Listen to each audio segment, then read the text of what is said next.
Big Dookie Chain. What's going on? I'm Van Styles. To the left of me is Tash, Hush behind the cameras. And we have special invited guests today from Connecticut, Suave-Ski. Yes, sir. What it do? What it do? Suave-Ski in the building, NLCT in the building. Good to have you here. When I last saw you, you were opening up for Annoyed at the Middle East, legendary music hall in Cambridge, Massachusetts. Yeah. Not Big Noid. No. Not big, no, but I'm trying to tell them because I didn't even know about this dude. Like Annoyed, right? Yeah, I knew about you, but I didn't know about Annoyed. So I knew I was coming to see you, but I didn't know like who the headliner was. But he killed it. He had like a full band. I mean, you were there, so yeah. And I mean, I was inspired by that night, man. To be honest, because that was like him, like going through all the steps of like touring with Webby and doing all this crazy shit, and then boom, and now he's doing it on his own. And were you both just on tour with Chris Webby? Yeah, but at different times. Like he's been doing it for years now, and I just now kind of got hip and started working with him. Like two tours in. So but right after that, the second tour, it ended with Annoyed doing his own show. Got it. And it was his second show doing his own whole set like that. And that was the second one he's ever done. Yeah, it was amazing. I didn't see it before until then. So I was locked in too as a fan, as as a homie, all of that. And it was just cool to see that. It was amazing. It was a great night. So I mean, you're from Connecticut. Chris Webby's from Connecticut. So this is how that like come together to get you on that tour and all that. I mean, it was kind of a natural thing. But it's also my big brother, man, Apathy.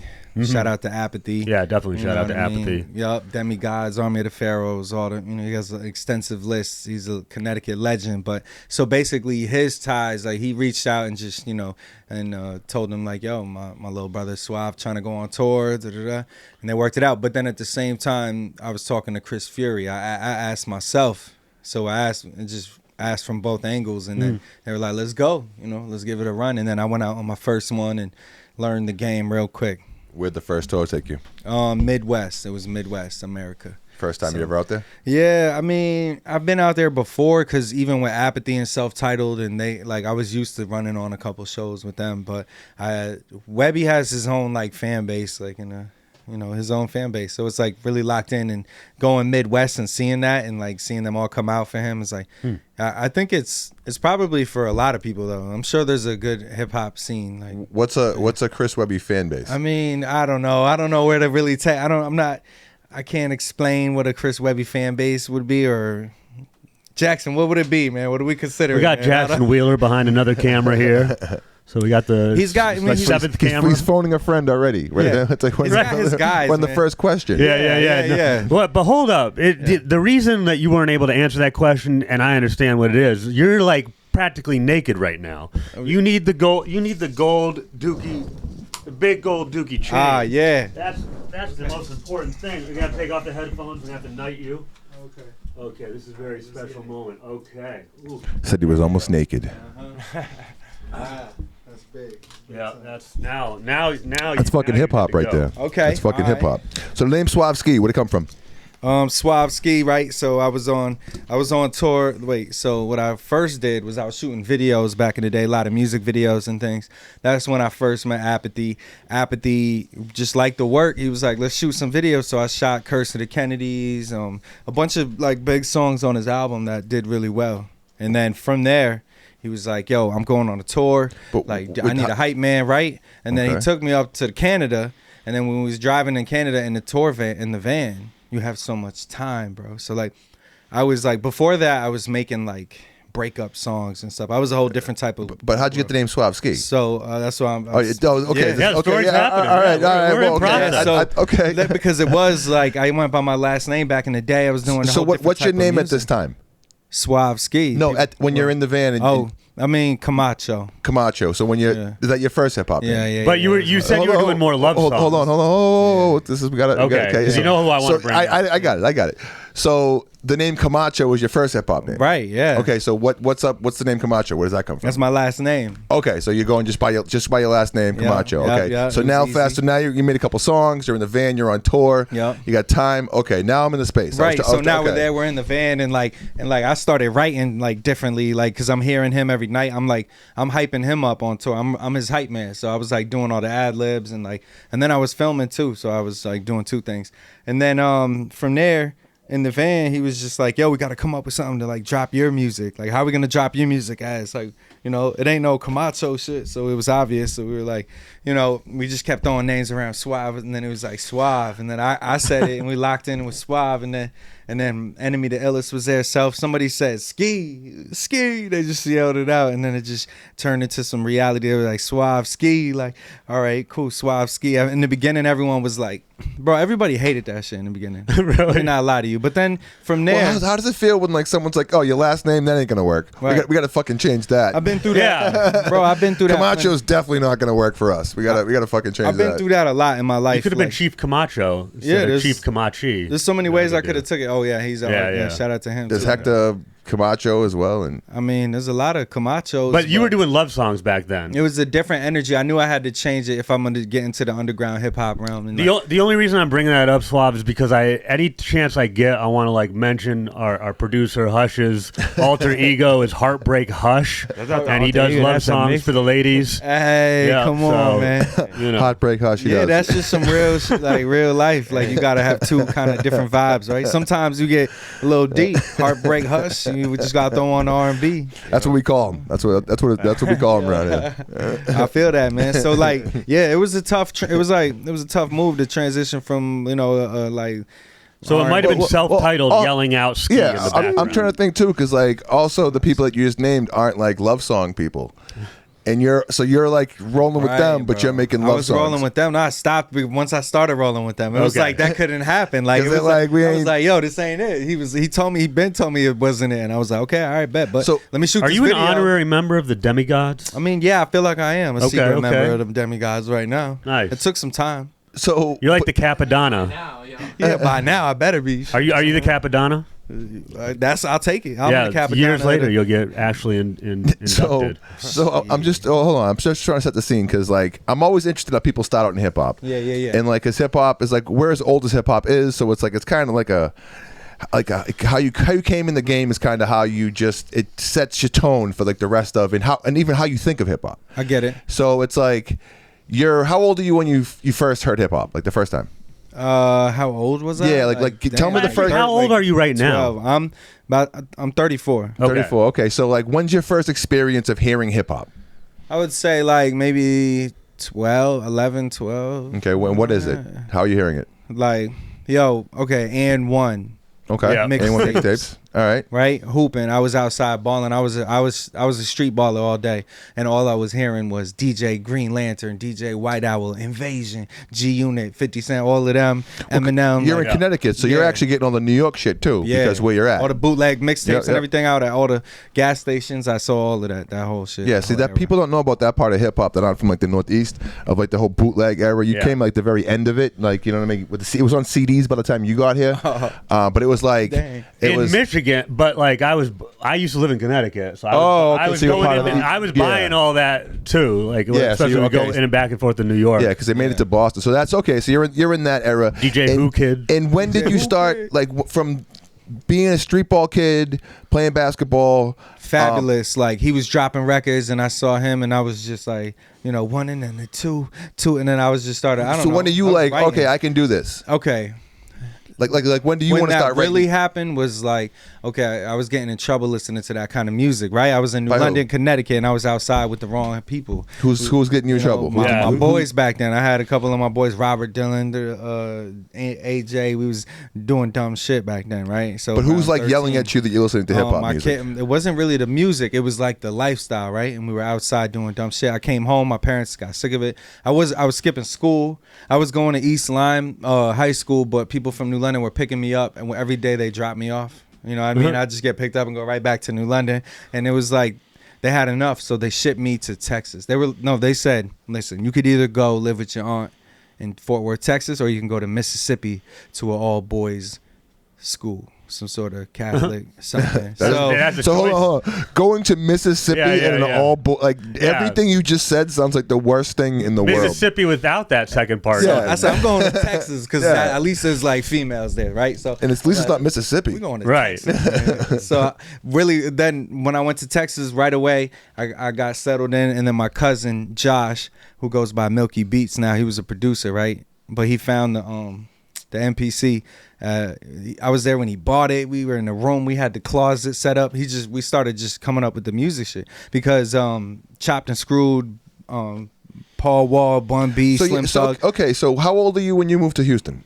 Like to Fort Worth, I was 14. So you got 2 years. I started freshman year in Texas. So 2 years in hip hop, starting high school in Texas. Yeah. Going from the New York underground Whole different like world. scene of like bootleg CDs and like mixtape books and shit like that, going to Houston. What's the change? Because people actually on the East Coast at that time, unless you're really into hip hop, you don't know about that kind of shit yet. Yeah. You know what I'm saying? Yeah, So it's hard. Well, I think first the question is, when did you first try the scissor? The purple drink. I never. I mean, when? Okay, I did try it. Right, it had to be like probably. They had a lot of parties, right? High schools back then, they had a lot of parties all the time. Like, so there was just so many options floating around. I would go into like TCU after parties. They would have some shit at like houses around the TCU area where the college. What's TCU? Texas Christian University. Okay. And it was like college life and all that. And they would just open their houses up and let people be chilling in the back. And that's where I was freestyling. I started freestyling and just rapping and hanging out and chilling. And then, from there, smoking. And then from there, you go into the kitchen, you might find some scissor.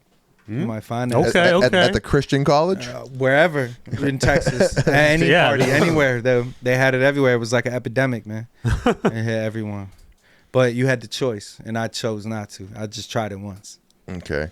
So what was the hip hop? What was it like changing hip hop scenes? It was just like Chopped and Screwed, slow. It was like slowed down, but they were still like fly with it. They had some Mike crazy Jones. words. Like, yeah, Chameleonaire when they first came out. Paul Wall. Yeah, Slim Thug was on a run. Like, there was a lot happening. It was a lot. Well, the style is just so different from anyone coming out of like, we even talk about like Apathy or something like that, compared to like Slim Thug and Paul Wall. Right. Like, what are you gonna say? Like, so you're not making songs yet. So your love songs haven't started making yet. them. No. So I just started making them there. That's what got me to start writing. And I feel like in the beginning when you start writing, you just suck, bro. Well, I mean, You start recording music, you just Wait, suck. do you remember the first rhyme you ever wrote? No, because I hate it, and I probably no. I would never. I hope I never have that memory come back. But it's just like. Was your first rhyme a love song though? Yeah. No, probably not. I was probably trying to be cool with someone I wasn't, man. I was doing dumb shit when I was first starting. I'm just trying to picture like when I did music for a while too, so I'm just trying to picture when you started like doing it, why you started doing it, and you're starting with love songs. So you're trying to get pussy, right? That's like basically you're rapping to get laid. To be honest, it was different. It wasn't love songs. It was breakup songs. Okay, we just go through a breakup or something. But the ladies loved it because it was just breakup songs. I was always having like talking about breaking up, leaving. Like, I don't need you. I'm on the grind. Da, da, da. You know what I mean? Whatever. Like that type of shit. It was hilarious, bro. So you had a whole album to this shit? Yeah, I mean a couple. I had a few. I didn't do too much. I didn't go crazy. So if you're someone that's doing that kind of music, how do you get someone like Apathy to notice you? Well, just time, man, because it wasn't that place, right? So right after high school, I was like, nah. I had a scholarship to play soccer in the middle of Texas, and it was like this other Christian university that was not as cool as TCU, and I would have been redshirted, which means I can't play the first season. I get to sit the bench, go to practice, like, and it was either that or go meet Rick Ross in Florida, and I was like, bro, I'm going to meet Rick Ross. Yeah, these choices don't seem like they're these are the easiest choices. I don't know why. in the world. It was crazy. Or I knew I wanted to go back home. Or right? you go to the Mississippi Boys School. Or No, but I won something. I won something from one of the award show. Not the award shows, like a panel or something. So like somebody from Texas sent me, and I was your like, freestyles and stuff. It wasn't that. I think it was just from dropping songs, and like they had some review, like back then reviews, like MySpace days, but it wasn't really even MySpace. I don't know. I can't time it out. But basically, me and my boy, we came up with the Fly Ones. It was a rap group. It was when blogs were popping, and then from there, he was like, "Yo, I'll go with you. Let's go." And then we went to Florida to this like festival that had a panel, and we just wanted to like learn and jump into it. And then from there up to Connecticut, and I was like, "Yo, I'm going back home. I'm gonna take over my hometown. I'm taking my hometown behind my back. I got this." I was feeling like that, like right back in the gap. Like, this is it, man. This is my time. I gotta go get my city. And then I've been there too long. Yeah, so now I've been there too long, right? And now that I've been there too long, like I got established, like everyone already knows who I am in that place. So I'm starting to grow a little past it. Come to Rhode Island, make moves, and then I started shooting videos, making money. It was a hustle, and then, Apathy saw it. He was like, yo, what's up? You want to do some work? And I was like, yeah, let's go. Are the videos that you're shooting, are those like breakup songs? Nah, man, I'm shooting other people's videos. I'm Yeah. shooting music videos All for right. other people. All right. Yeah, I figured that out real quick. And I was like, okay, I'm going to just shoot videos, make 500, 800 here, put that back into merch and music and stuff. And it's a good foot in And the also, door, then you don't have to hire someone else to do your videos, and you know how to edit. And once you know how to do all your own shit, Yeah, you but know what it costs. But and- that always ends up sucking Yeah. too, right? Like when you really try to edit your own video, or you try to like make your own. Like, This guy right here. You have Adam. to ask fucking this guy. This guy had I mean, Well, the thing is trying to get someone to film it good. How you would film it. there you go, Yeah, bro. but I do my own shit. Like I'll have other people film it and then edit it. Yeah. But a lot of the time they're not gonna. It's like I'm doing someone else's video. This shit's gonna be better than mine because I'm directing their shit. You know? Yeah. Yeah, but it got to the point where I'm a rapper and I'm shooting people's videos and they're like mad. They think I'm making videos that are whack for them and I'm doing better ones for myself. really? And it got into some dumb shit like that. Well, you probably like are because yeah, I like, probably am. But Yeah. I'm sorry. Because no, I mean My you bad. paid me $500. I paid myself $10,000. Yeah. You know what I'm saying? Yeah, like, yeah, what are you yeah, talking about? Like, this I mean, is right. You want a $10,000 video? Yeah, but I it still got never you. worked because I never had nobody good to shoot it, so it was still just regular. I had to do some crazy editing and shit. It was all right. It got me through, and I got noticed and stuff like that.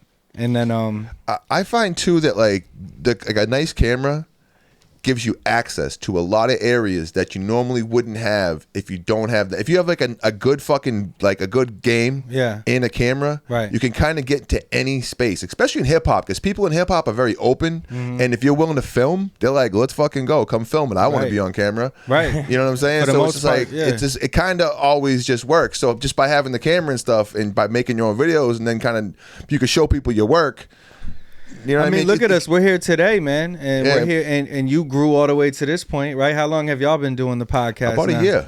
About a year? Yeah, about a Oh year. wow! See, that's very impressive. Yeah, fucking, we've been grinding for about a year now. Very impressive. About a year and a week, maybe. Like Wow. literally. Yeah, like. no, I've been like 12, 13, maybe 14 years in. Well, here doing this. I man. mean, his history. I don't know. He was WERS. He underground hip hop. You know what I'm saying? Okay. I was in a group called AWOL. I've been in the hip hop game for a I long know time. of AWOL. Yeah. That was me. Wow. Yeah. So it's we've been doing like the thing for a long time. Right. You know what I'm saying? But just doing this thing has been a year. Yeah, that's cool. Well, that's a cool like flip, like way to like remix it, man. Do something else. But I Add to it. I had to buy that camera because my fucking producer quit, and I didn't have my own camera. I didn't know how to use one, so I had to Okay. buy a $3,000 camera, Right. and teach myself how to use it. You know what I'm saying? And then Hush, same fucking thing. All this shit, we didn't know how to use none of this shit. Yeah, you just We literally just learned how to use these two cameras like today. That's like today. Yo, that's how you do it. You added gotta more do shit it, in. man. Stick we to added it. more shit in. Look how good it looks too. Hush, go to those cameras. Go to Yeah. that close-up camera. Go to the other close-up camera. Look at that one too. Look at that one. Oh, see, that shit Yeah, that's looks fire, man. If you got it, you learn it, man. You figure it out. So what's the tell me about the Connecticut hip hop scene, because like to be honest with you, Yeah. from a hip hop standpoint, like it's not a really known scene. You know what I'm saying? Like, I mean, that's true. so tell us, let me know, hit me. I mean, this is the perception, right? Is that Connecticut is rich and they have a lot of yachts and boats, and then they have golf, and then they have tennis and maybe polo. It is the richest, fucking. And But I've also been a Bridgeport, so it's like, yeah, you know what I'm saying? So it's like, it's the best of both worlds. But the thing is, like, you can't. So a lot of people right now, what I feel like is you can't try to act like, or not act like, or emulate New York or some sort of like hard place like New York in Connecticut, and make that really. That's people not won't gonna believe pop it. because the people here in Connecticut, we know, what it's like. And even if it's crazy and it gets a little hard over there and whatnot, it's not gonna ever be. You got to go to New York. If that's your vibe, go to New York and blow up there. But Connecticut representative should be somebody that could go play polo and play tennis, and you probably could put it on and it fits the vibe. But you keep it underground. You rap however you rap. But like, Well, that's Apathy with Connecticut Casual. there we go. Yeah. That's that's kind of rolling into that, like Connecticut casual type. what's Connecticut Casual? I'm not familiar with That's what that his is. album. He Okay. has a series of albums he's doing, and we created a brand called Shore Life, Okay. and it's really like a movement. My boy Jackson Wheeler over here, Lens for Hire, he's Shore Life with us as creatives, and it's a bunch of us. But when it comes to the rap, it's Apathy, it's me, and then it's Little Vic out Okay. in New York, and it's production, and we rap. And his first album with Shore Life is Mom and Dad. It's coming soon, like March, April. and then mine's is Suave Sailing, produced by him. So he's in there working, grinding, and you know, I think we represent Connecticut perfect, like in that sense, in that vibe. But you know, we're trying to like paint the picture for But you're also saying that you've been there for too long. So are you planning on staying or getting out? I mean, it's hard to leave. You know what I mean? It's like where you're from, where you go. It's hard to leave. Well, also you have a team there now. Yeah, right. You got a team there. But what we do is we hit the road, man. We hit the road. That's what brought you here today. Frequently. Yeah. Yeah, you got to move. You got to make moves, you know. Well, I was going to kind of say, because Connecticut, like, just itself as a state in general in life is kind of in the middle. Yeah, you know what I'm saying? Like, it's not Boston and it's not New York. That long stretch of highway to get from Boston to New fucking York. Jesus Christ, it's a long stretch of highway for a little state. But like, I know. But like for what, that 95? Yeah, that 95 that goes a long way across. The bodies. But because you threw Rhode Island in like 20 minutes, that's why. But like throw a rock across Rhode Island. fucking with that crazy ass street. But like the thing is, like it's even like with sports and shit like that, it's always been like Connecticut people fans of the Red Sox, the Yankees, the Celtics, the Knicks. You know what I'm saying? Like all that shit's always been a thing. We got to bundle in with somebody else, like New England Patriots. What's the best rap album to ever come out of Connecticut? The best rap album to ever come out or of actually Connecticut. top five rap albums out of CT. Man, you heard it here first. Say, you know, maybe Connecticut Casual, the first one, then my Speakeasy, then you know cheating. I'm cheating, and then he went dial on. The like best in the Burbs, that's Webby's joint, and then you know, I don't know. You know, I'm gonna tell you the truth. I don't digest albums that way. Like as a fan of music, I listen to a lot of beats. Who's the Mount Rushmore of Connecticut then? Yeah. Dang, that's crazy. It's gonna have to be like, you know, Apathy, Webby, Annoyed, me. Did you know Blackistan? Oh my God. Yeah. You did a song with him, right? Peace, bro. Yes, I did. That's my brother, man. We almost did a whole project, man. Blackistan, man. Lord of mercy, man. That was his saying, man. He was a special guy, man. He was a special dude. Yeah, he would have been. Yeah, he's got to be there. Let's etch him up on that. Yeah, Life of a Tape. It's a classic. He's insane. Like his energy, his character, like the way, you know, he could perform his ass off. He had it all. He was very passionate because when I was with UndergroundHipHop.com, we went to New York with Ricky Powell and Blackistan and did like a whole like photo video thing. Yeah. And he was rapping every lyric to Nas Illmatic the entire time we were there. Damn. Yeah, but he's very nice. He was a very nice guy. Very like loved the culture. That like more than anyone I think I've ever known. He pushed it in Connecticut. Haven't we always like every one of us have like had a time we rapped every single lyric to Illmatic. Like that's like a fucking. This was I think, but it was such a throwback because he had come out of prison at that time. It doesn't matter when you could do that. If someone came tomorrow and just like rapped every word of Illmatic, I'd be like, yeah, I get it. Like you know what I'm saying? I understand. Yeah, I get it. It's possible. I might do that every now and then too. Yeah, myself, you know I hear you. Hit you in the car the right way. You might listen to 3-4 songs in a row and fucking rap every single word of them things. But life's a bitch hits, come on, man. But even beyond that, yeah, he was just like really.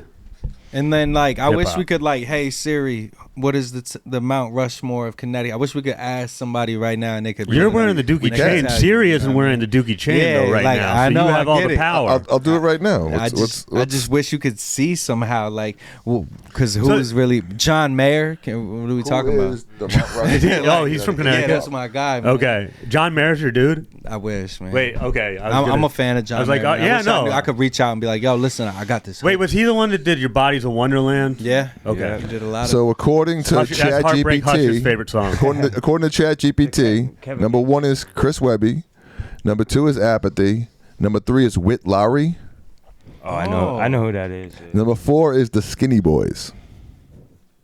What? That's what Skinny Chat. Boys. Yeah. I don't. Oh, was that? There used to be Who that else group. do There we used to know be who the that Skinny group, Boys All City, I don't right? know the Skinny Boys. No. Say top 10 then. Widely considered the first hip hop artist born and raised in Connecticut to sign a mainstream record deal, the Skinny Boys played a pivotal role in bringing national attention to the state of hip hop in Connecticut. Wow, they did one. Yeah, crazy I feel thing. like I've seen their cassette tape. So maybe they're like way the, back. you know, They the made OGs, a wild move. They're like the and, OGs that like changed put it the off. game. Yeah, But so That's cool. Respect. Okay, But hold on. isn't that group All Who City, are the top Connecticut 10 also? rappers from Do you Connecticut? do you know them? All City. All City. Yeah, I remember seeing their do. stickers back in the day. Yeah, I do, but I don't think I think they're from like Jersey. Oh, maybe they're not even from Connecticut. Okay, I got you. Because they was moving around, but damn, it's hard to say, man. Felly? Fuego Bass. Do we know who Felly is? Felly is amazing. I do Felly. know who Felly is. Yeah, Do you he's know on that him- surf? Surf Rock is what's that? Okay. Surf Rock establishing himself versus Tokyo's Revenge. Yeah, I know Fuego Bass. Saucy He's Santana. like Griselda. Dom McLennan. Dom McLennan. Dom McLennan Oh, from Connecticut. Chesky's from Connecticut. Chesky. Felly. Apathy. Los Fidel, shout out Los Fidel, he's fire. Yeah, I know Los Fidel. That's right. dope. Yeah. So I mean, there's a couple. Okay, so Apathy keeps coming out. That's my brother, man. I respect. You know, he a legend for. Well, yeah, real. he's on the list, obviously. And that's crazy. That's so like that. He keeps doing that for Connecticut, and then to run off with Chris Webby. I feel like I need to make my. I didn't know Chris here. Webby was from Connecticut until right now. Yeah, I knew that, but you are right. Like Apathy was like a staple at undergroundhiphop.com. Wow. Yeah. Yeah. Worldwide, like Yeah. people knew. But like Chris Webby, I don't think I've ever heard Chris It's Webby like he's before in my underground, life. right? It's like I don't know. It's reverse as well. He's like one of these college rappers, right? Yeah, I would say it evolved from that into what he is now, but it's a cult following. Yeah. Okay. You know what I Well, mean? yeah. He has his cult following. That people that come out That's- in every town that he shows up to, and he sells them out. His own Yeah. Webby juggalos. I don't know. When I think Yeah. of cult followings, that's just what I think of. Webelos. Webelos. Yeah, Yeah. yeah. Well, hold on. Wait, what are your To people? bring it full circle though, the dude that he was in a group with, AWOL, mixes all of Webby's music. Oh, word? So Oh, yeah. Knox. So he So came Knox up- is the person. Yeah, Knox? Yeah, Oh, Knox that's Beats. dope. Yeah, Wow. that's- That's amazing. That's the article for us in the paper up there. And Okay. all that shit and blah blah blah blah blah. I didn't even know see the connections run deep, man. Yeah, That's man. dope, We here, man. That's dope We as here, fuck. man. So this is a a reunion. overnight, man. Yeah, This is Nah, it don't. long Nah, so, time like- coming, man. Long time. A coming. reunion of past lives. Yeah, so I don't know if you were what you were gonna say. I would say I'm trying to build out right now the Suave Mob, bro. Oh yeah, that was what I was gonna ask. Build out the Suave Mob with people that are like creatives that are, for all right. There's two parts of this. There's people that are fans from day one that have been rocking with me since Camacho days and all that. Okay. There's Yeah. those type in the family. They're gonna be locked in with me, and then I'm gonna do another little group side project where we get all the creatives, like my man, Lens for Hire. We got so many other people that shoot and film and DJs, and we're gonna put them all in a group, and we're gonna like work on that and build a community within that, and It's like a Wu-Tang. it's like, yo, we got connections too. We'll throw you right to it, like to whatever we could do, and then like, just have mixers and events. Cause I have a marketing company called Creative Konnection. I have a nonprofit called Artflame. I've been doing like a lot of business stuff for a while, and that's kind of what I look at it as every opportunity to piggyback off another one or like bring them all full circle. I do, man. Vertically So, integrate, man. right. 10 streams of revenue. That's it. So What's the nonprofit? The nonprofit is basically I'm teaching teenagers how to get publishing done the right way and start making royalties on their music. Okay. A lot of them in the town were getting fire emojis and likes, man, and I wasn't doing that. So it's like we're trying to change people's lives, man. We're trying to, so basically I did that. I had like a bunch of them that were probably, sometimes troubled going through some shit like I was, and sometimes just want to have an interest in doing it. So it's cool. So I'm like, I set up a spot. We would have a little studio, give us some time. They sponsored the time because it was easy to get sponsorships with the nonprofit. People were down to help. So we got like co-working places to meet up and like write songs. We did a whole writing thing, and we played beats. I had beats given to me from a lot of different producers, and then they, I had an Artflame folder. We did it for a year. It was cool. But I quickly realized that it was going to exhaust my entire energy. And I needed to like get a little hotter, like, a little more influence so I could like come back and really get somewhere and get a building and get something popping. So is that what that 40 under 40 thing's about? yeah, the 40 under 40 in Connecticut. So that what was is kind of that? what that was. Like, it was the Connecticut top 40 under 40, which people that are like entrepreneurs, like people that are like doing business, activating their communities. Like in New London, Connecticut, I was definitely doing that. So who is the person who makes that list? I don't know, Connecticut Magazine, somebody that works at Connecticut Magazine. Connecticut Magazine.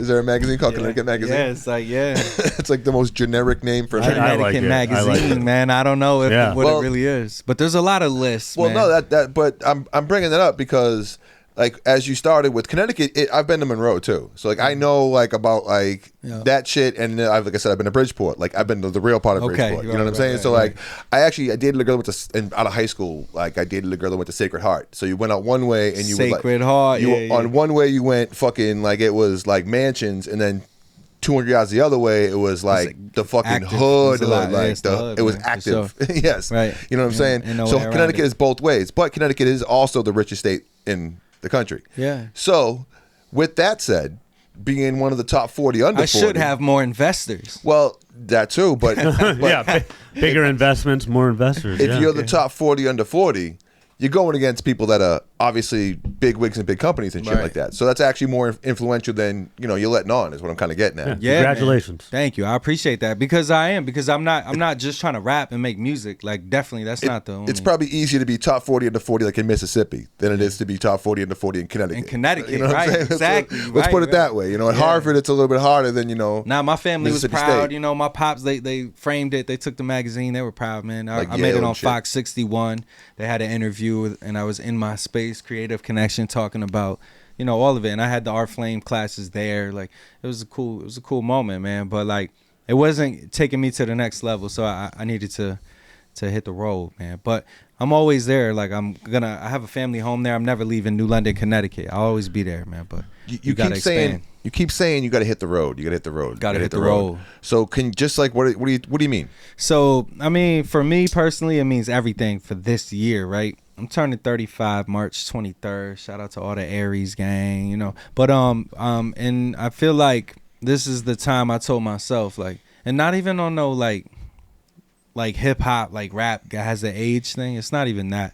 It's more so like I'm not gonna chase it as much as I'm going to. I'll find somewhere I could like get a career, make a job out of doing video or something that I love in the field, but I'm not gonna like try to get in magazines and go shoot music videos every week and do shit like that next year. This year I'm going all out. We're going crazy. We're going to Sirius XM. I'm going Thursday, Static Selector, and then I got a show with DJ Drewski we're doing, and then I'm coming back. I'm doing a single release party where I'm at. Like we're about to go like all gas right now. And what's the importance of that though?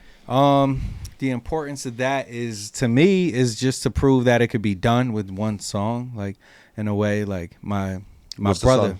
It's called Shake 'Em Up. It's a song I did in Nashville when my previous manager, he got us a spot to record in Nashville, and he brought a producer. Is the song out now already? It's not out till February 1st. I'm saying I don't see that. Nah, it ain't out yet. Okay. So we're like doing all this pre-promo. I never done it. Are you gonna play it for us? I got like 500 pre-saves. Yeah, of course, man. Of course. It's not.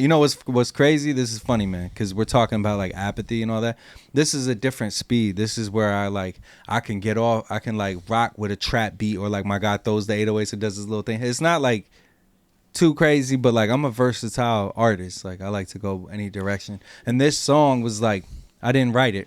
So I was in the studio, my man played the beat, and he was just like, he's the first one that got me to just rap four bars at a time, 6. I hit 6, and then he's like, okay, cool, now what? And I was just thinking off top, and then I was like, sure. So I never wrote it, and then we just went through a whole song, and it was cool. And then a year later, my guy Gemini, he's helping with some management stuff, and he's investing in a lot of what I'm doing right now with this single. GMG, man, appreciate him. Just want to shout him out. And then YNVS, Shampoo. I got a whole fleet of people in New York really pushing this right now for me too. We're trying like just a different attack than putting out an album, like, and it's more modern. It's a modern approach. We're gonna see if it works. Well, I was just thinking too, just because you got to be places to get shit done. It's more like that. People want to sit behind the computer. They want to like type. They want to do all that. That's me. And it's that's important. That's me until now. You know what I mean? I've been doing that for a long time. But you got to get out there. Yeah. People got to see you in real life. They got to touch you. They got to see your face. They got to hear your voice in person. They have to see you move. You know what I'm saying? It's like people just forgot that part. This is hip hop. Yeah. You got to be in spaces. Yeah, you got to. You can give them something to remember, whatever. If you want to be real hip hop. That's why I like the tours. Well, you were saying that, you're talking about age, but you didn't really want to say age. I mean, I'm 44. You're 35, you said, right? So, like... About to be 35. About to be 35. So, like, with the old rapper shit, That was something that people said 20 years ago when there weren't all rappers yet, because rap wasn't hip hop. Fuck rap. Hip hop wasn't old enough yet. Yeah. Hip hop right now just turned 50. Right? Well, I know that's crazy to think that. All of the best rappers are 50 years old. Right. That makes sense. So you being almost 35, you have a lot more time to go. Ghostface is going to be doing the same shit when he's 80. Right. You know what I'm saying? Like, M's going to be rapping his ass off for as long as he can say words. You think he's going to stop saying fucking words? Like, you think, like, no one's ever been an 80-year-old rapper yet, because rap isn't, like I said, fuck rap. Hip hop isn't 80 fucking years old yet. I'll never stop. So I appreciate you saying that, because I won't ever really stop. I mean, I haven't done it in so long. I could pick it up any fucking time and start doing it again. Like, all the best MCs. Yeah. How old is Nas? How old is Black Thought? How old is Ghostface Killer? How old is Royce the 5'9"? Yeah. How old are these guys? They're all in their 50s. Even like the new guys that are good. Like, how old is Griselda? Like, how old are these motherfuckers? They're probably Like 40s. Yeah. Oh yeah. Like, In the 40s. how old is Lupe Fiasco? Mid-40s. App's 40. He's in the mid 40s. Yeah, I'm guessing Lupe's late 30s. You know, how old is Fabulous? Yeah. He's How old is Jadakiss? Yeah, Styles they're all P? right there. Yeah, you're right. You know what I'm saying? How old are these guys? You're right. So that's from like looking at a young fan point of view, like where I'm going for college kids and all. I'm like trying to get them all activated. So it's like a whole different world. Yeah. So I'm tapped into like right now. It's crazy. It's been wild. Like even it's trying to just compartmentalize. It feels like a game sometimes. How so? Like the Matrix, bro. Like you know what I mean? We jumped in, we were in a whole nother situation, and I'm like, you know, jumping around on stage doing all this. But then the next time I'll go with App and we'll be talking, you know, we'll start writing some shit. Or like I'll perform with him and it's just some like it's a whole different energy. It's like a different vibe, bro. Good convo. So what do you like better?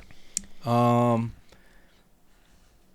feel in my heart it's just the storytelling, like Guru, like who's your favorite hip hop MC? Guru. Guru's your favorite MC? Yeah. Gangstar's your Gangstar, for life, man. They always that's basically the mentor where that shit came What from album? and all that.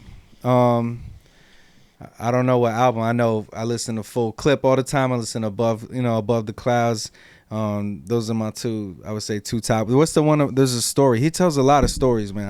I don't know all the names, but I think my favorite Guru story track is Just to Get a Rep. Just to Get a Rep. Yeah, That's an old track. That's why I was seeing like right. No, that's 1980s and shit. Yeah, but I started late studying backwards. You know, I was. Doing But you went back and studied. Yeah, definitely. So that's another part of hip hop Souls of Mischief that's missing from the whole thing. Yeah, Pharaoh Monch. We were listening to all. We were locked in. Well, because like when you're saying you're trying to get the college kids to do this shit, like to me, like what you're saying, like, and I don't want to say like I don't want to throw shade on nothing like that, but like it's almost like, okay, I got to stop doing hip hop for a minute. And I have to go do this other shit that like I maybe like Hush for example likes doing that shit, and like I don't particularly like when he does. I don't like fuck with that music, but like then he'll do other shit and I'm like no, but then he does other shit and I fuck with that. I'm like I fuck with this.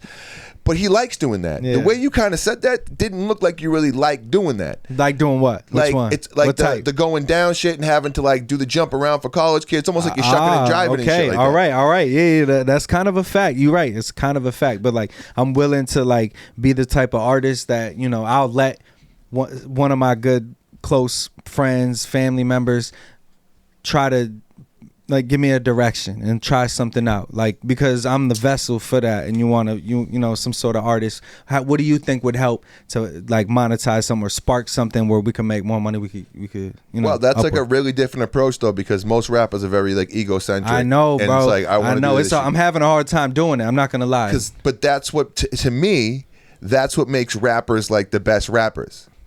What? Being egocentric and be like, fuck you, I'm gonna do my shit my way. I know. I don't give a fuck what you think. But I'm really like that. That's me in real life. But that's what like, the best rappers are like that in real life. Trying something else that you never tried is even tough. the ones that aren't great lyrics, like lyricists. Yeah. Like even them, like some of them like are not, they can't, like 50 Cent sucks at rapping.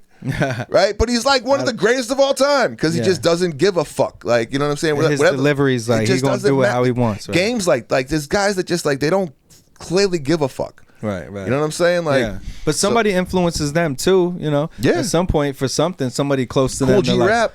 Yeah, they're probably helping. Who also them, didn't give a fuck. Get some concepts. Yeah, that's good. You're right. It's good to not. But I just saw it in your eyes, almost like we're like, oh, I'm doing this, and it's like, do as someone who's trying to get. Who's in the game, trying to like go further in the game, right? Do you feel like you have to accommodate the college kids that maybe aren't on the same level of hip hop knowledge and rhetoric that you are, Nah. What I'm doing is I'm having fun. Okay. Because sometimes it would feel like a job trying to write some crazy, phenomenal something. So like instead, I just rap without writing at all, and then that turns into some energy, like some different type of like turned up energy. So he's always talking about that kind of shit that like don't like because I think you feel me, Hush? Well, I think it's crazy. He talks about it's a vibe, not the lyrics, and to me like that's fine. Well, I said the same shit too, because it's like when you're doing the lyrical shit, like the boom bap or battle rap shit, that's when I write punchlines. You know, that's why I put my mind to it. But when I'm making songs, most of the time it's more in the moment type shit, like piecing it. Like, but to me and great. Yeah. And I'm not taking anything away from that. And there is some songs are fun. Like Cheeseburger in Paradise. I get it. Like some songs are fucking like We Are the Champions. Some songs are just fun. Right. They don't all have to be lyrical. Whoop, there it is. You know what I'm saying? They don't have to be fucking lyrical. I get it.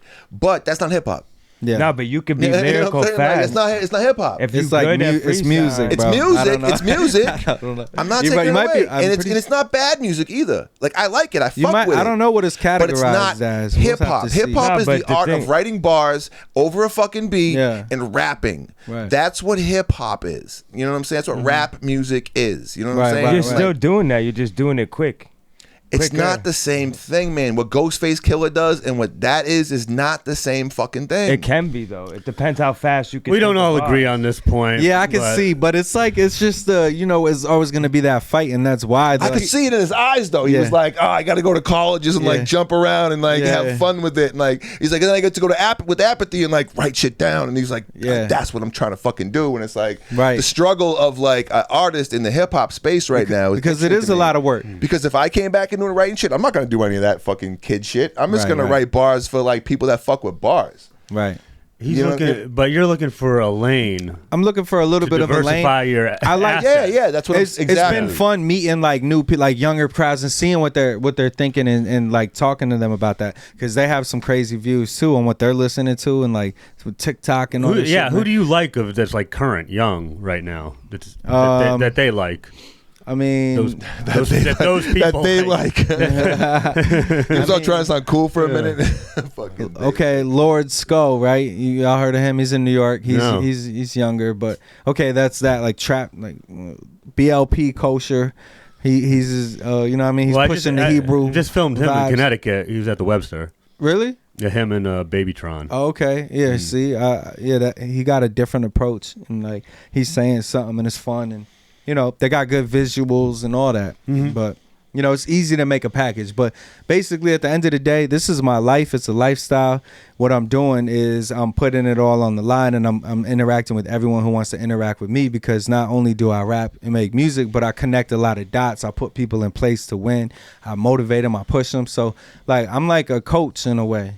I could be, you know what I mean? So like some people, instead of going on BetterHelp, they're gonna go Suave Mob, and they're gonna like jump Suave in there Mob and they're gonna see what we doing, you know what I mean? And like see what can inspire them and push them to be better every day, you know what I mean? But I don't want it to just be the rap that draws people in because I'm a graphic designer. I make merchandise. It's just never giving up. Once again, like this guy right here. This guy does like a little bit of everything, right? Graphic design and the rap and do you make beats too? No, I don't. That's the one thing I didn't. That's like if you do that and you can do everything and make beats, like you're out of here. You can just use AI to make your beats now, but it's this guy right there. Yeah. I've been making beats for 20 years first. Yeah. I definitely rock with AI right now because I'm a website developer and all that. I mean, I've done all that. Once again, are you doing? So, do you make your living by piecing all these things together, or do you have a chaotic mess, a real person job? It's a lot of. I got a real person job too. Yeah. I got a job. I'm a training coordinator now. I just got a promotion for a curtain transportation company in Connecticut, and they support me heavy, bro. Like they've let me tour. They've helped me go on tour, like financially, things like that, like buy onto it. And they support it. Like I could leave work and go do something and come back, and you know That's dope. It's amazing, man. That's dope shit. Yeah. So I got lucky with that, and then from there, all the other things, I'll create for the art for the nonprofit. That's a lot of work. The nonprofit's a little tough. That's why I had to put it on ice real quick till I get my situation right. What do I got? Like 4 more years. It's like a 5-year like cap where you gotta like make sure you do all your paperwork and lock in.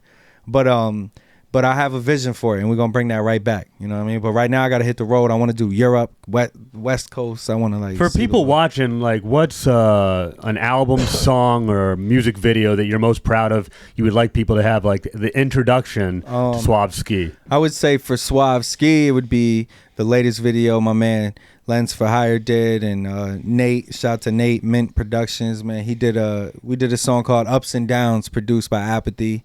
And I just put that out, and it was a cool video. It was a nice vibe. It was different than what I usually do.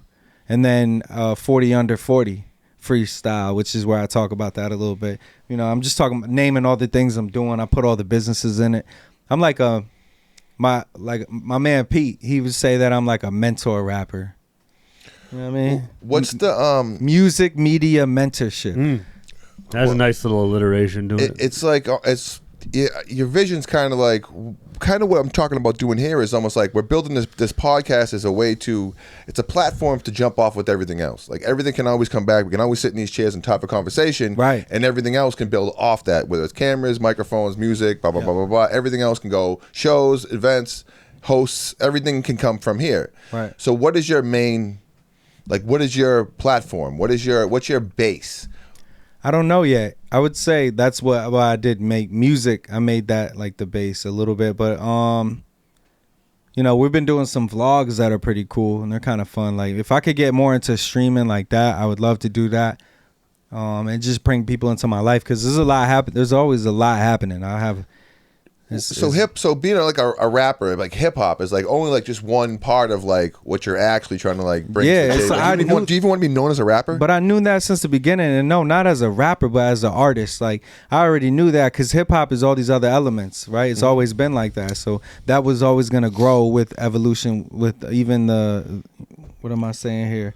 All the technology is gonna grow with time, and so no matter what, there's gonna be like the computer, and then you go from Final Cut to Premiere Pro to After Effects, and things just get crazier. So like, I just love doing all of that stuff, man. I'm an artist. I like to design all the art you guys see. You know what I mean? Like, I just have to ask, why would you go from Final Cut up to Premiere? You know, I just felt like that was the evolution. That was like, over time.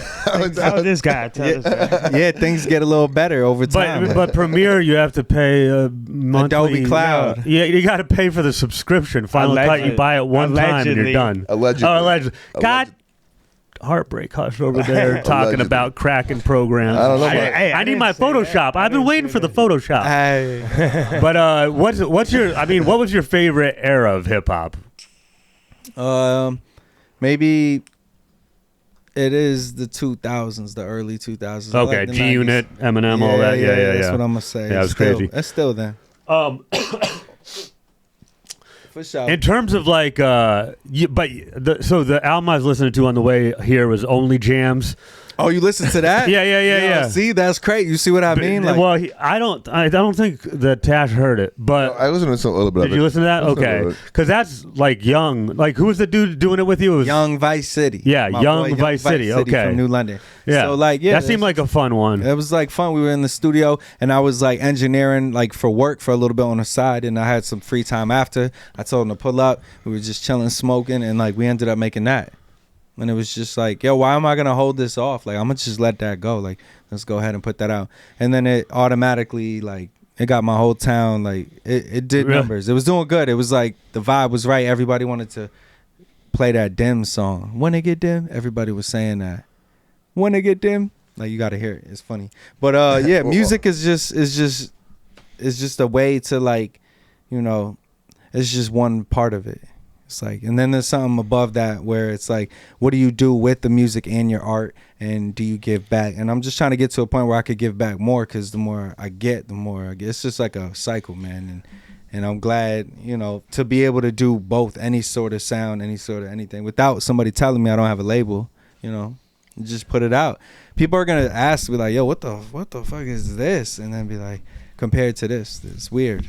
What's a bar that like you've written, and like looking back on it, you like, damn, I can't believe I fucking wrote that whack shit. Oh man. I didn't know that's where you're taking it. Yeah, we just this question came up. We were talking about it earlier, because every MC has one. Like what's a regrettable bar you're like, damn, Okay, I would say to get real specific, like You have one. How to Breathe Underwater with Apathy. When I first came out, the last line was something, you at the Walmart register next to child molesters. Ew. It was something like that, and I just wish I didn't say that. Why did I even have to say that? It rhymed so well. It was like, but it was like, damn, I wish I could take that back, dog. But that song like is like amazing, and like when I perform it on tour, I try not to say that last part. I just let it go into the hook. You know, it's like it's a vibe, but damn, why? Come on, man. It's too far gone, man. It's too far gone. You can't take it back now. It's gone. Dog. Everyone in the fucking crowd's like saying it. Yeah. And you're like, oh, like, yo, shit. They probably do. They probably love that. I don't know. Maybe they love it. But so what's one of your best bars? the best, I don't know, man. That's a tough one too. I like the on Only Jams. I like the hook on there where I'm like, got the city on lock like COVID. Oh yeah, trying like to Hove buy did. the whole block like Hove did.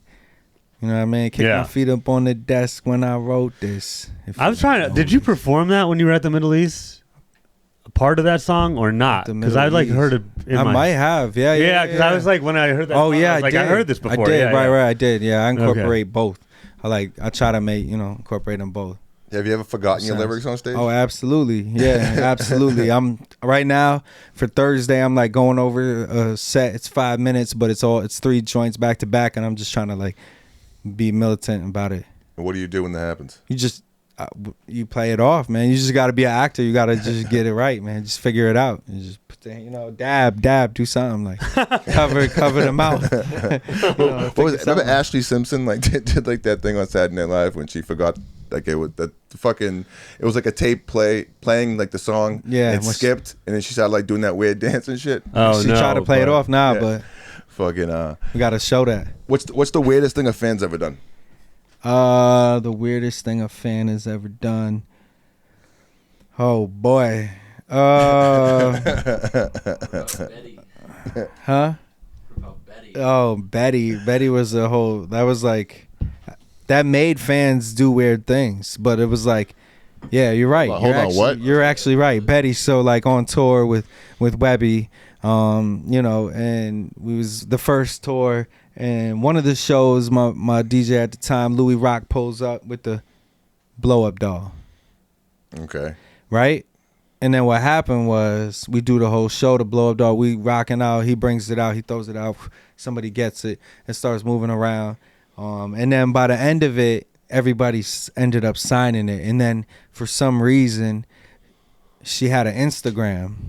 And then after that, every show, like she became this thing where like fans would like really let out their fantasies. You would see some weird stuff happening. Like, yo, please give us Betty back. You know what I mean? You're like, give us Betty back. And she just made her way around, and it was just like that made a lot of fans were getting like wide open around it, right? It would come next to the merch booth, they would have it, and then you would see some just crazy stuff happening with. Yeah, so it's like, Finally- oh, damn, finally like, yo, Betty. Are people Jeez. like fucking the doll? Like, yeah, like weird, Like yeah, humping they getting it, weird, bro. humping They was making But some not- weird not like motions, really bro. fucking it. No, I mean they No. didn't do Okay. nothing. It was a wild. blow-up. It's a blow-up doll. I don't fucking, bro. People get drunk, fucking In white some hip of hop, these some towns? white hip hop dudes and shit, in Midwest and all that shit. Yeah, they're in the Midwest, bro. It's like Yeah, you fucking really bro. do never know. It's bro shit. That's You the know what I thing. mean? Like some of them colleges, frats and shit like that. But if you penetrate it, you're gonna pop it because it's a blow up one. I Or don't you're know. just gonna look crazy. Well, you'll look crazy. That's Yeah, for you sure. know. Yeah, you're just like, what is You're gonna going on? look crazy. Like cops come in, like man's get arrested, it turned into a scene. But Justin you know. Clancy found a couple holes in there. Oh, he found a couple of Wait, holes. what? Yeah, that's See? weird. That's what I'm Okay, talking yeah, about, no. man. Fucking college fucking kids, man. Fucking weirdos and But shit, man. specifically Justin Clancy. Yeah, no, they get We should- weird. next time we see him, I'm gonna ask him about Betty. Yeah. Yeah, bring up Betty, man. Betty she was a hit. Besides that, I don't know, like long like life stories that I get. I get some trauma dumping in my DMs and stuff like weird stuff. You know? and I try to like be motivational about that too.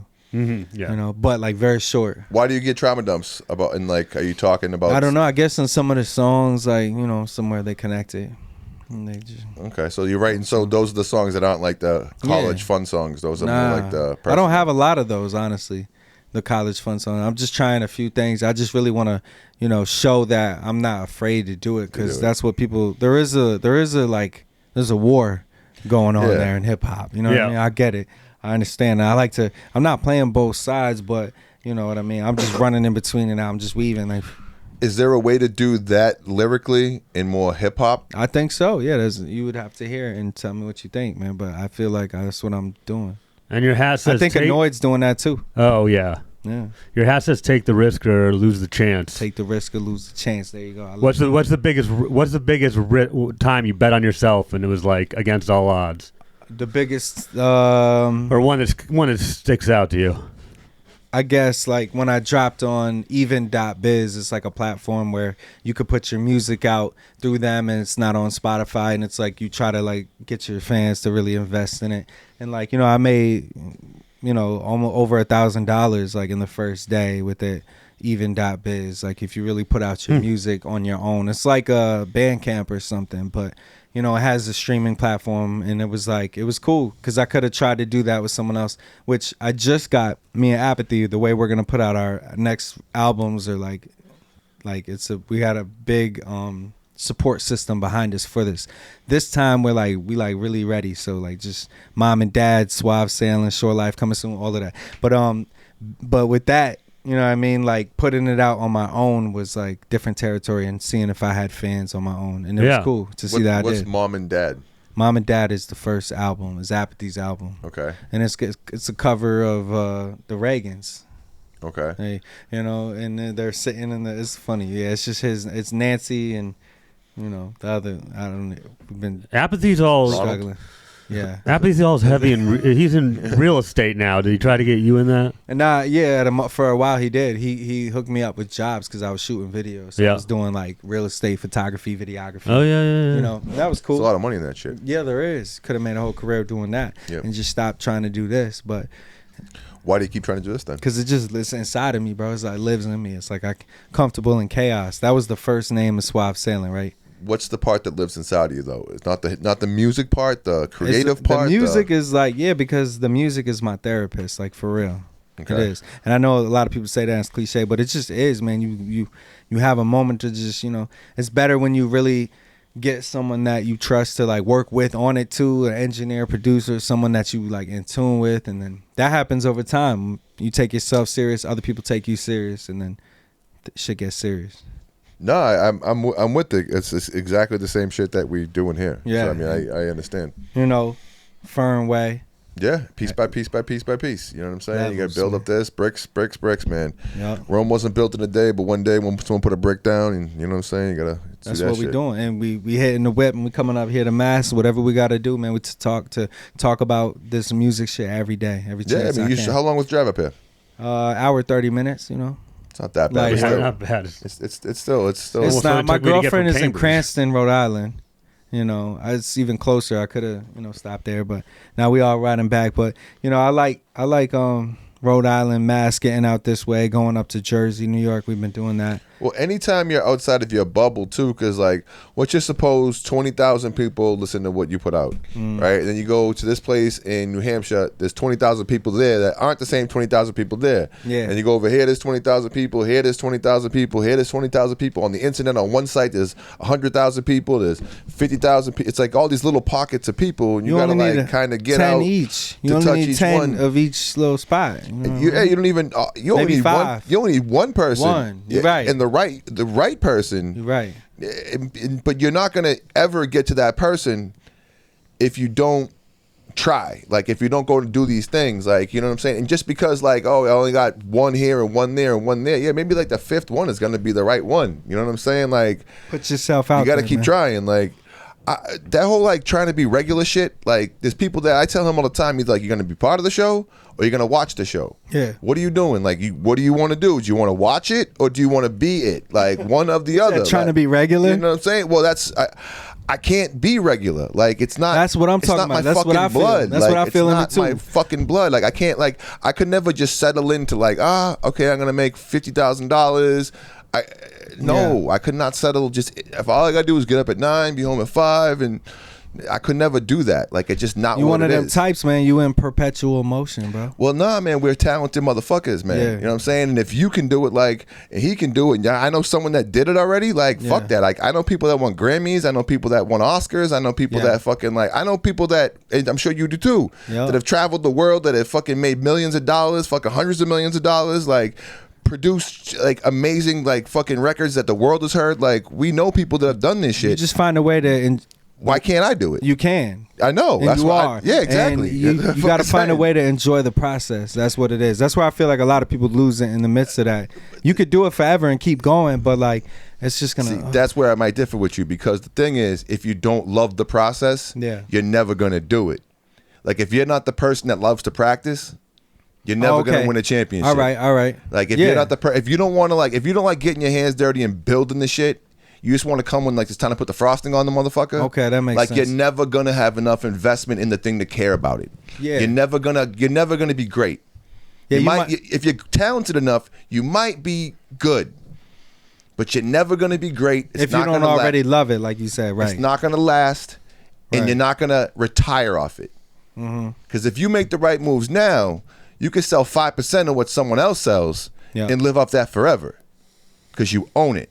Yep. You know what I'm saying? Like you said, you made $1,000 in a day doing it your way. Right. You know what I'm saying? So people don't, it just is this whole process part of it that people don't, I think that people skip over the dirt part of it. Yeah. You know what I'm saying? Like, your man drove up here, and he's not even on the show. Right. You know what I'm saying? Like, that part, me down. that part of it. You know what I'm saying? Well, that part of it. For the swab mob, he's a swab mob Lens shooter. for hire, folks. That's what I'm saying, though. That kind of shit. Like, if you're not, like, this motherfucker loves taking pictures. If he didn't, he would not be up here taking pictures of you doing this. Some hole-in-the-wall podcast. You know what I'm saying? That, like, we're building our own he's shit. an artist, too. He one of them artist minds. You know, it's different. Like, you can call some people, like, you could try to compartmentalize. Like, he a videographer, he a photographer, he a graphic designer.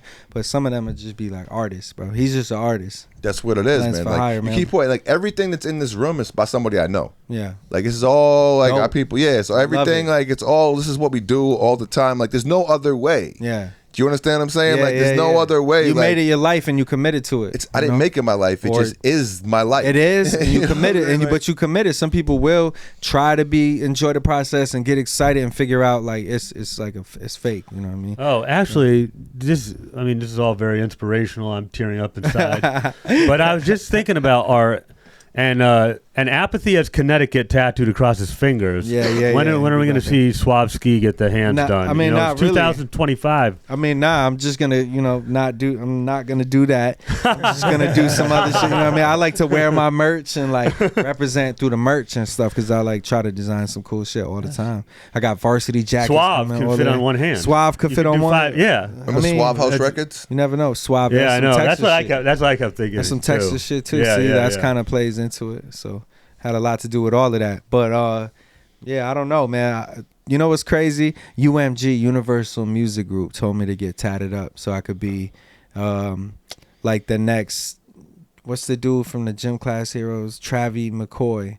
There was a lane for that right then, and they wanted me to fill it. And I was making music like that. What is it like when, who comes to you and suggests that? It was, my homegirl, Michelle, she was going to school in New York, and then she started interning at Universal Music Group. I was always doing music. She loved it. She hit me up. She was like, I got some beats from an executive here that wants to like hear what you do on these. So she sent them. I did something on them. And then I go up to a meeting and I play them. It was cool, man.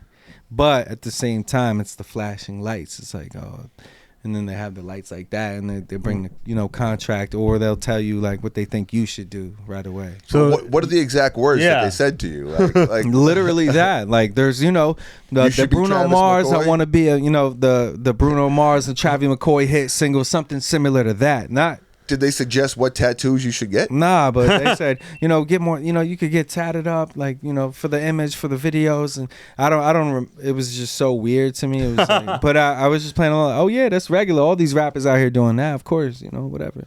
It's nothing. But then after that, I just, never looked back. I just went even deeper underground. Yeah. Because you were like, get me the fuck out of here. Like, Yeah, bro. eyes wide shut, fucking. Yeah, that's some crazy weirdo shit. But that's how you get invited to a puff party. That's the kind of shit. That's where it starts. That is the 'cause interns. They see if you're willing to do the weird shit. Yeah. Like if you're willing to get tattoos all over your body, When someone you're tells probably you- willing to suck a dick or two. Like think about that shit. I mean, think about it. If Wow. someone can influence you, I've always to said get a bunch of tattoo is a tattoos on gateway your drug body. to a right. dick. My man is right, yo. It's like you're weak. Like if you walk into the party, like, yo, fuck all this shit. They're like, we ain't gonna fuck with him. But if they're like, get tattoos, and you're like, how many tattoos should I get? They're like, we're gonna feed him some liquor. Like, you know what I'm saying? Like, Yeah, that's, bro. I'm telling you, that's the shit. It'll get weird and it'll Quickly, never go quickly. back. So you're lucky you didn't do that, man. Right now, you're It's those whole those different little fucking story right the now, little man. yeses along the way. It's building that up Yeah. towards the big asks, yeah, which is no. anal. Right. Double anal. Double anal. The fucking those Michael Rubin white parties and shit. Though, you know what Yeah, I'm saying? man, we Like, steered clear from all of that. I already knew what time it was. It felt like that when they were trying to tell you what to do and how to, what kind of music you should make. Try to like, what? a bunch of grown-ups come and tell you how to dress, and like they start cutting your hair and all other They're in shit. suits. I got Starbucks. Like, whatever, bro. Like, cool. I get it. I got Starbucks too. Hush, do we need to fix that? Well, that's the GoPro, but and like you could just use these two for it. Okay. Yeah. And like, you know what I mean? Like they just thought that they could have such an impression on me right there. I think they scam all kind of artists like that though. They did, I'm sure. Oh, if that's the so whole. I just left and I was like, then I figured it out quickly. You got to figure they probably, out of all the artists that they sign, Yeah. only like 1% of them actually come out with like music. Yeah. The rest of them just have Shelf. these tattoos. Yeah, it's like it's because Shelved, getting tapped. Yeah. All of that. Tattoos. Yeah, man. So so that's why That's a pretty wild Did story. they tell though. Apathy to get Connecticut tattooed across it his was fingers? even before Apathy. But Apathy actually did have a similar story to that. Yeah, he did with Yeah. Atlantic Records. Yep, with Atlantic. Yeah, and the whole, getting signed over there and then That's just a crazy. It's just a whole weird thing that I guess people don't know. But the hip hop image, that's like so not fucking hip hop. It's like the opposite of what fucking hip hop is. to be told what to do and then to just And to take that do it? loan. To fucking Yeah. do it, like the fuck are we doing, man? It's weird. It's- But that's why Shake 'Em Up, this song I'm about to drop, it's not like that, man. It's not like that. You know what I mean? It's still outside of my box of where I'm trying to go and where I feel like I will end up, but it's just taking a different route real quick. It's just an audible, man. It's a different play. So I don't feel like that at all. I'm independent. I could do what I want. I could just decide not to tomorrow, but like it's working. I just went and saw DJ Drewski in Jersey, so I'm seeing like, a lot of star power, and we're like going to see I did Amadeus, the infamous Amadeus, Sirius XM, Drewski. We're gonna go see Tony Touch, Static Selector. Like we're making this crazy press run with it right now. I just saw a video come across like my stories, and it was Tony Touch rapping on one of the boot camp albums. Oh, that I yeah. forgot all about. It's like I'm Tony Toka. Doka be going off, man. It's He a crazy. legend, It's like, oh man. shit, he used to fucking rap. I forgot all about that shit. Like for like a Legendary. little bit of time, like DJs rapped. Yeah, It was wild. You know what I mean? he wasn't Yeah, bad. man. Fucking. So what do you have like coming up? Like what can people expect?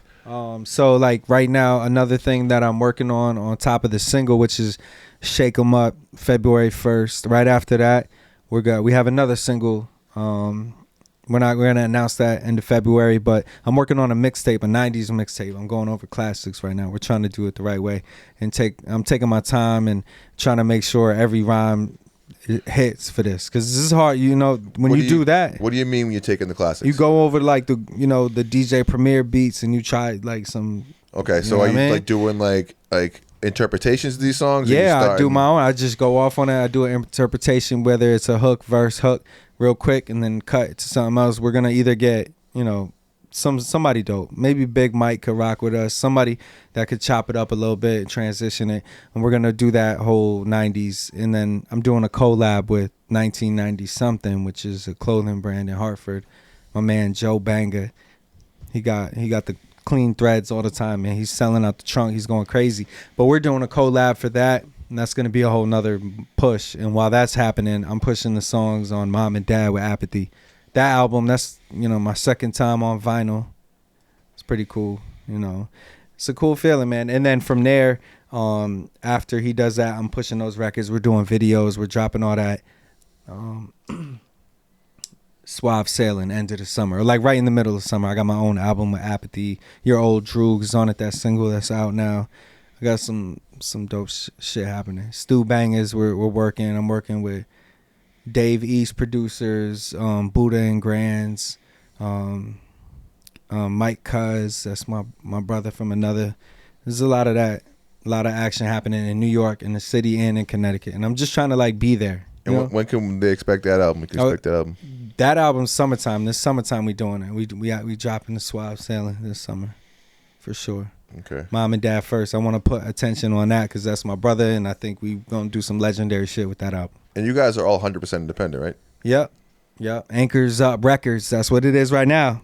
We doing our own thing. Short life, man. We just doing our own thing because he's taking a lot of my ideas and approaches too. I'm giving him a modern twist on social media and what to do and content, and now we having fun with it, and he's having fun with it. For a while, it was like a job. It's like too much of a job. It can turn into a job, and you just get stressed, and you can't balance life and that. And right now, it's just like in between. It's smooth. It's Suave Sailing. What kind of advice would you give to someone that's trying to go independent and start right now? Step one. Step one is to just commit and do it. Because if you don't and you keep relying on other platforms and other apps, and you put all your music there and you don't know and you're not keeping track and figuring out spreadsheets. Yo, there's AI, bro. I talk to AI sometimes. Gemini. I put Gemini on. I just talk and I ask her questions and she teaches me. It's crazy, yo. You ever done it? Is Gemini the Chinese one? Gemini is Google. Oh, Google. Yeah, the AI gets trained. It just really, there's so many things you can learn. You know what I mean? So like, just like the Mount Rushmore of Connecticut rappers. ChatGPT. I know, that's wild, man. This Mook and Fair should have been on there. They had a cool big song. The more we talk about it, the more that will just keep changing. Maybe next time it will change. The more people talk about it. Yeah, you're right. I'm trying to do that. Talk about it. Manifest it. That's what we're doing. Before we go, what's one of like the your craziest moments that hip hop brought to you? Like, holy shit, music brought me here. I'm doing this. I'm around these people. That's easy for me, bro. My brother DJ Relly Rel from New York brought me to Japan with him.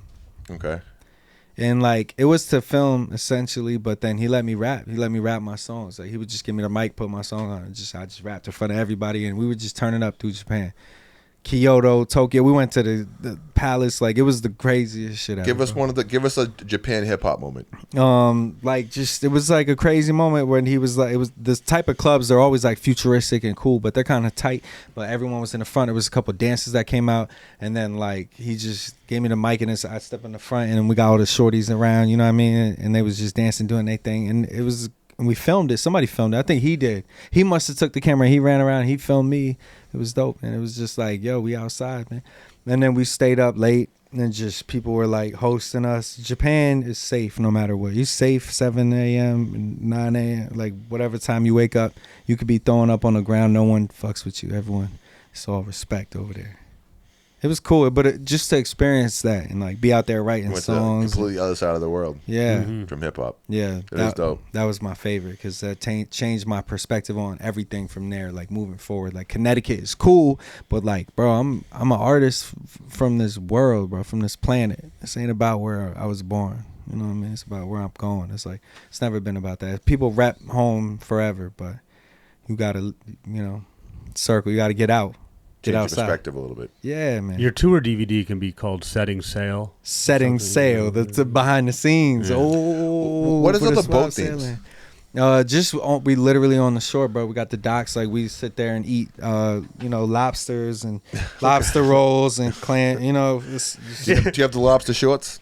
I got the lobster shorts. I probably do. I got the polo. I got the polo joints. Shout out to North Swell and Mystic. They're a dope brand. They got the fly gear for the docks and for the boats and shipyards and all of that.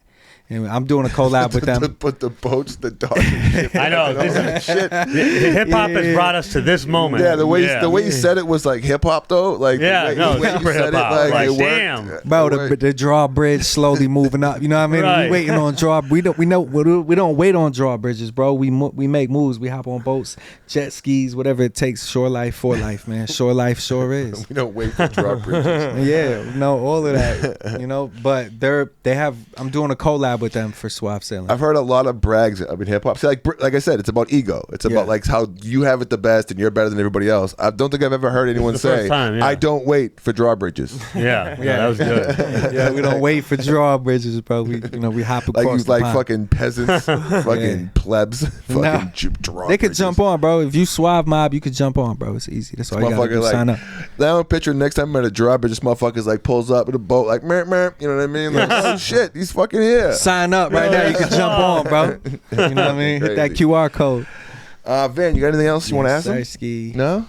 That's it. I mean, that's it, bro. I'm pushing the single myself. I was gonna say, if you want to look over here, tell everybody where they can find you, Instagram, they can buy your albums, where they can get your stuff. Bro, listen. At the end of the day, you can find me wherever you look. And hopefully you look online and you hit Suave-Ski.com. It's your boy Suave-Ski, Shore Life, GMG. You know, we out here promoting Shake 'em Up, Suave Sailing, the whole Shore Life movement. We out here linking with Big Dookie Chain podcast. My guys right here, you know, kicking knowledge on hip hop and what not to do. Man. Like and subscribe. It's the Big Dookie Chain, y'all. What not to do. Yo, Marty forever. Sense lives. Yeah. Fuck Kurt Schilling. Peace. Amen.